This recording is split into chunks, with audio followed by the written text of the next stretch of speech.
Hello, dear 8th graders. Today is April 15th, 2020. It would be, I believe, day 22 of our homeschooling adventure. Today in our class, we're going to talk about the buffalo on the plains, these gigantic, humongous herds of buffalo. I'm going to simplify things a little bit in order to, again, try to shorten things up. But there is a video clip I want to try to watch, and we'll see if YouTube will let me get away with putting it into my video or not. And then we'll talk about a battle called the Battle of Little Bighorn, which is kind of a famous Indian battle on the plains. One of the things that I'll apologize for now. I have a little bit of a scruffy voice today, so I have to clear my throat quite frequently. So, no big deal. I don't feel sick or anything. Just deal with it. If you can't understand what I'm saying, then ask questions on Thursday during our Zoom. So, we're going to move on to the plains. Most of the Indians, the Native Americans living on the plains, were nomadic, which means they moved from place to place in search of food.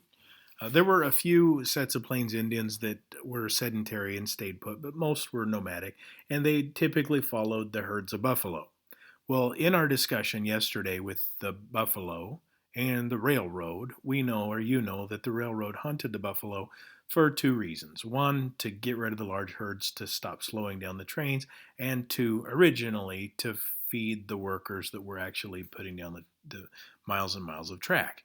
So the nomadic Indians are going to have issues as the buffalo begin to disappear. At one point, it's estimated that there were herds of maybe upwards of 100 million buffalo in North and Central America, probably closer to 60 million buffalo. And they traveled in herds of tens of thousands. Gigantic animals they are. We'll talk about the size of these things in a little bit. And they were also used in factories. The leather from a buffalo hide was very, very thick, sort of like cow leather, except much thicker. So they would actually use it in factories and industrial uses, like to make belts to run machines. Sort of like you've got a rubber fan belt in your car. They would use buffalo hide as something instead of rubber. They didn't use much rubber back then. Rubber was pretty new. And the government also figured out that if they had control of the food source, they had control of the buffalo, excuse me, the Indians. Sort of like at school, you get to eat when they give you food. If they don't give you food, you get crabby, you get a little bit uncontrollable. There's ways to control you.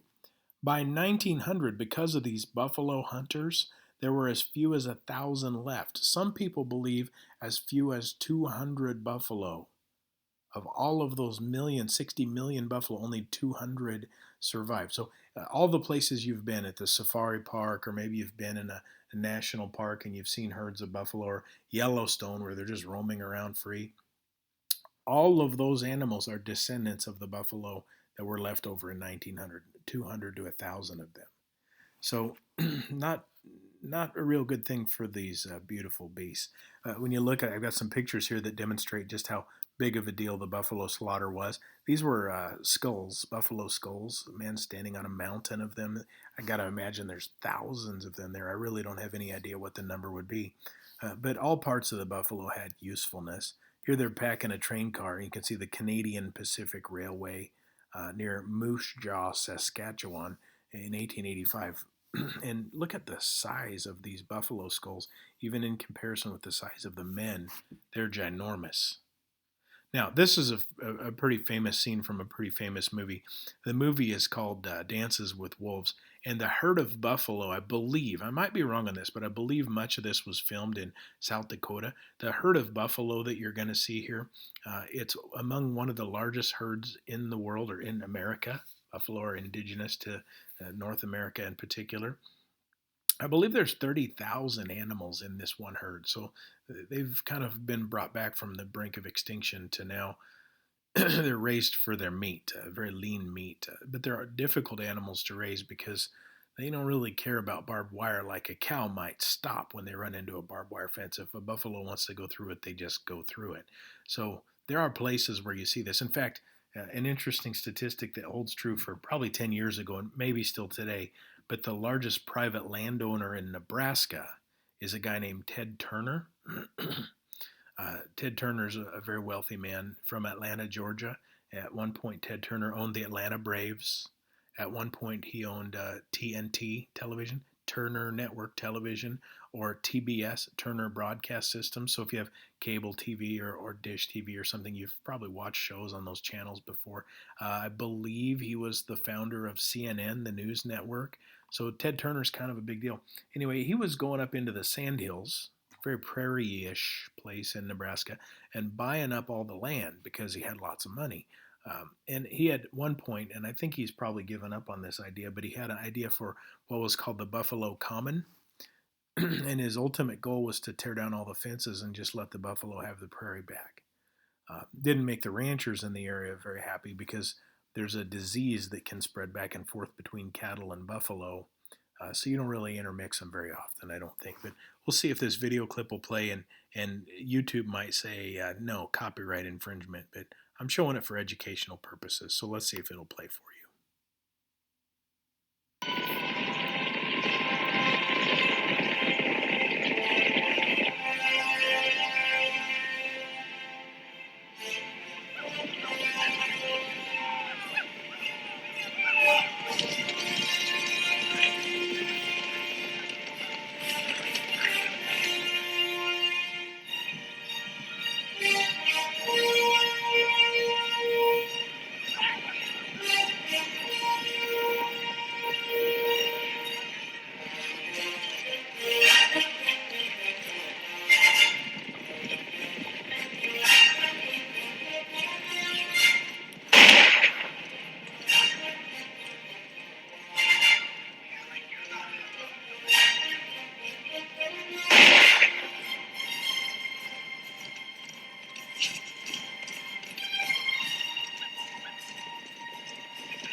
Anyway, you get the idea. The size of these herds are gigantic, especially back then. So I'm going to tell you a story.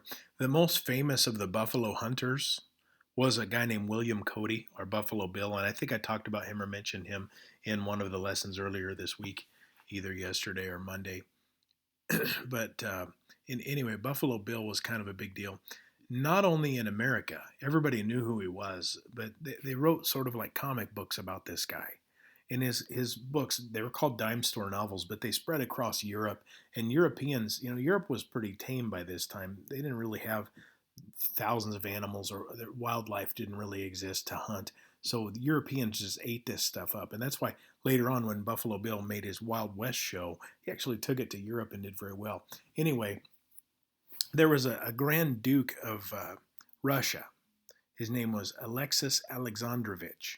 And Alexis wanted to come to America, so he actually wrote a letter to President Grant. But President Grant really kind of snubbed him off because America and Russia weren't getting along all that well at the time. So Alexis Alexandrovich actually went through Canada, and he toured through Canadian provinces or territories, and ended up in North Platte, Nebraska with General William Sheridan from the United States military. And they took Alexis to Buffalo Bill in North Platte. That's where Buffalo Bill had a ranch. And well, here, I'm going to just click over to the story. This is kind of cool. The Duke Alexis met with Buffalo Bill at the train station, and they got to know each other. So I'll start here. The Duke Alexis asked me a great many questions as to how we shot buffaloes, what kind of gun or pistol we used, and if we're going to have a good horse. I told him that he was to have my celebrated buffalo horse, Buckskin Joe. That's the name of Buffalo Bill's horse. And we went into a buffalo herd, and all he would have to do was sit on the back of the horse and fire away. Kind of what you saw there in the video. At 9 o'clock the next morning, we were all on our saddles and in a few minutes galloping over the prairies in search of a herd of buffalo. We had not got very far before we observed a herd in some distance ahead of us crossing our way.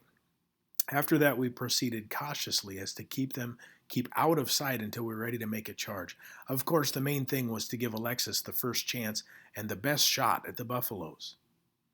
And when all of this was in readiness, we dashed over a little knoll that hid us from their view, and in a few minutes we were among them. Alexis at first. By the way, this guy was supposed to be a great hunter in Russia.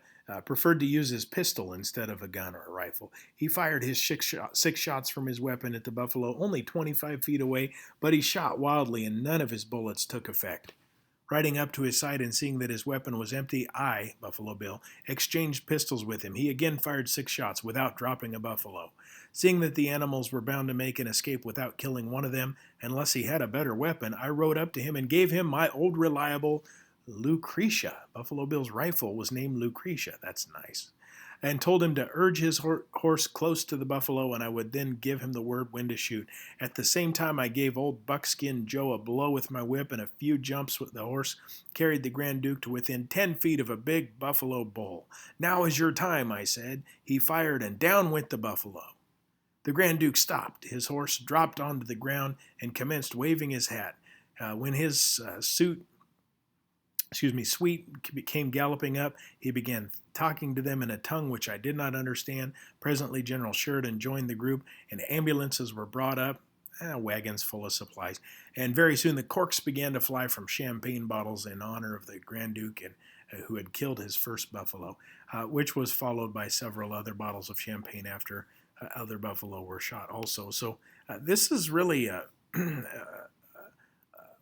story that the rest of the world really wanted to grasp onto because it didn't exist anywhere else. When we look at buffalo, a hunter like Buffalo Bill could kill up to 250 buffalo a day. In some instances, paid by the kill by the railroad. In some instances, they would harvest the hides. A buffalo leather was worth between $2 and $3, but difficult to skin. A tongue was worth about a quarter. Meat was 2.5 to 4 cents a pound. These animals can weigh over a ton, 2,400 pounds, 6 foot tall, and running 35 miles an hour. So if you're in Yellowstone and you want to go pet a buffalo, maybe think twice about that. Probably not a good idea. It says here a man could skin a buffalo in 5 minutes if he was very skilled. I don't get that. I've skinned deer before. It takes me a long time. Maybe some of you have got better skills than that. The government ordered the military to kill the buffalo to control the food source of the Indians. By 1880, 5,000 men were hunting buffalo. Of course they were. A cartridge, a bullet, cost a quarter, and you could sell the hide for $3. Of course there's money involved. By 1905, the Yellowstone herd, about 3,000 today, was created. 150 to 200,000 buffalo or bison today. Buffalo bison is a word that's used interchangeably.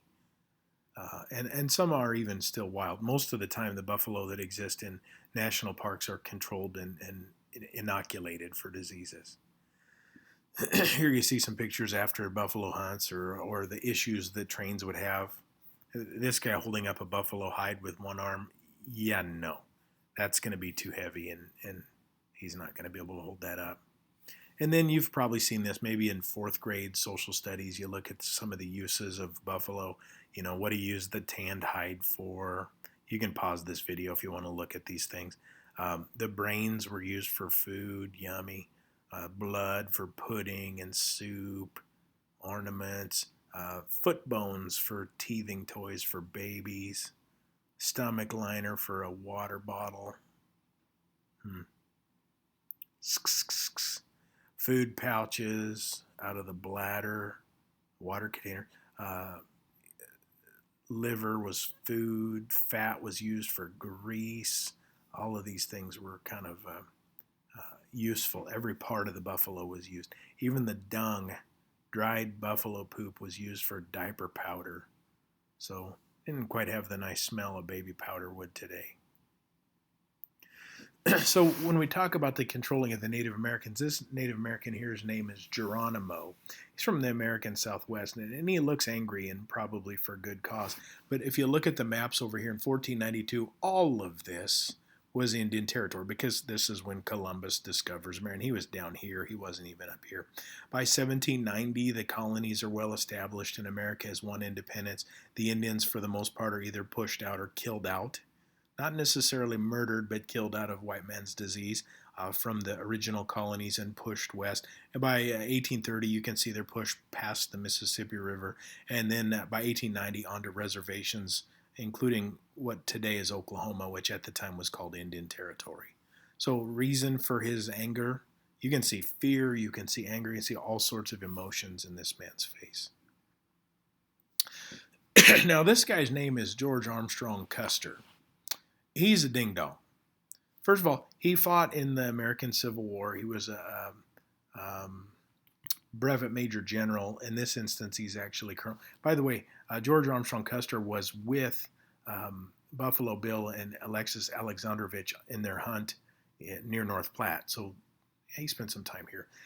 Anyway, he's sent to follow a group of Sioux Indians into Montana. And these Indians really are pretty peaceful for the most part. And he's told, don't interact with them if you don't have to. He's kind of just supposed to shadow them. Well, Custer had different ideas. Indians that were there at Little Bighorn River in Montana, Sitting Bull, Crazy Horse were two big chiefs of the Sioux tribe, being forced out of the Black Hills, looking for a place to take their people where they could live peacefully. And a lot of Indians were moving into Canada at the time, so heading north into Montana, possibly headed toward Canada, looking for peace, wouldn't have been at all unusual. In fact, Canada opened their arms to Native Americans fleeing the United States. Their really only rule was if you're going to come here, you got to play nice. So all of the Indians from America that were in Canada had to agree or promise not to fight with each other. That was part of their deal. Anyway, on June 25th, 1876, after lots of scouting and misinformation, in fact, Custer was misinformed that there were only about 600 Indians. Custer had about 700 soldiers, maybe close to 800 soldiers with him. He decides to attack. It says several thousand Sioux. Yeah, probably closer to 1,200, but they were well outmanned and outnumbered near the Little Bighorn River in Montana. The Sioux were ready for him. They had sort of set a trap.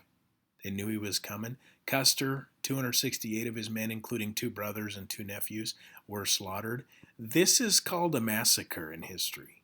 So when the newspapers in the East and the populated areas in America find out about the Battle of Little Bighorn, which shouldn't even have happened if it weren't for the stupidity of George Armstrong Custer, and maybe I'm being too mean to the guy, but this shouldn't have taken place.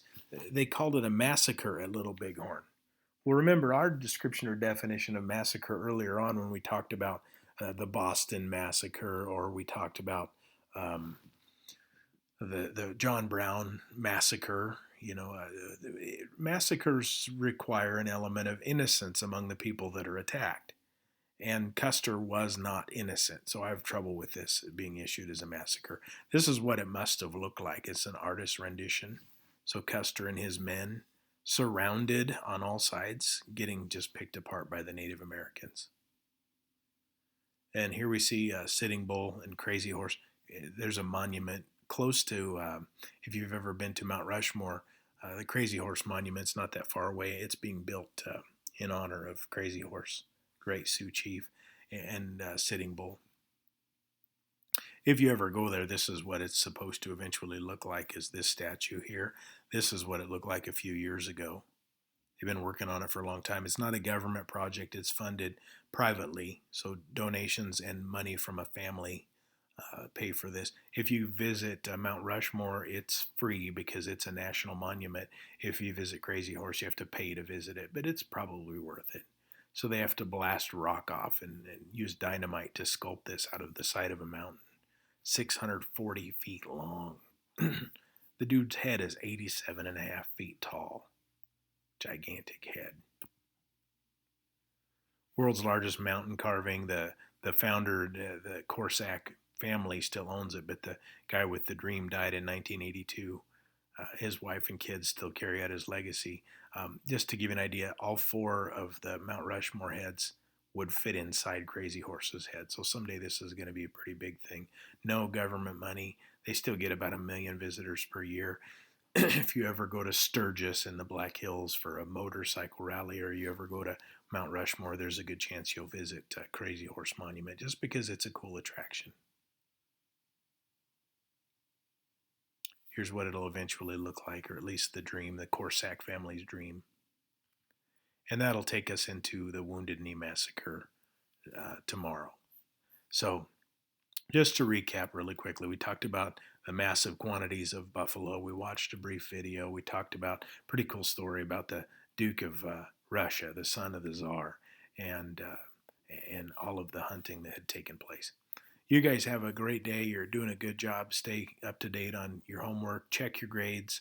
Check them regularly. Make sure everything is right and the way it's supposed to be. Have a good day. Stay well.